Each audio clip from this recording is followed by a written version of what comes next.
शाळा कॉलेजच्या युवक युवतींना अश्लील चाळे करण्यासाठी जागा उपलब्ध करून देणाऱ्या सावेडीतील डवले हॉस्पिटलजवळील स्टेला कॅफेवर तोफखाना पोलिसांनी मंगळवारी 2 एप्रिलला सायंकाळी छापा टाकून कारवाई केली। या प्रकरणी तोफखाना पोलीस ठाण्यात गुन्हा दाखल करण्यात आला। दरम्यान शहरातील कॅफेंवर वारंवार कारवाई करून देखील ते पुन्हा सुरू होत असल्याचे या निमित्ताने समोर आले।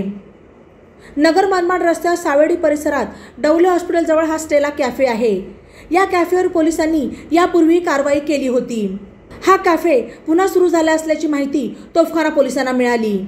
या माहितीच्या आधारे मंगळवारी 2 एप्रिलला सायंकाळी 6:15च्या सुमारास पोलिसांनी छापा टाकला असता कॅफे चालकाकडे कॉफी शॉपचा परवाना नसताना स्टेला कॉफी शॉप बोर्ड लावून कॉफी किंवा कुठलेही पेय तसे इतर कुठलेही खाद्यपदार्थ विक्रीसाठी ठेवलेले सापडले नाहीत। आतमध्ये लाकडी कंपार्टमेंट बनवून त्यास बाहेरून पडदे लावून आतमध्ये बसण्यासाठी सोफे ठेवून मुलामुलींना बसण्यासाठी आणि अश्लील चाळे करण्यासाठी जागा उपलब्ध करून देण्यात आली आहे। त्यामुळे कॅफे चालक फरहान सरफराज शेख राहणार हनुमान नगर केडगाव याच्याविरुद्ध महाराष्ट्र पोलीस कायदा कलम 129, 131 क अन्वये गुन्हा दाखल करण्यात आला। ई नवा मराठा यूट्यूब चॅनलला सबस्क्राईब करा आणि बेल आयकॉनवर प्रेस करा।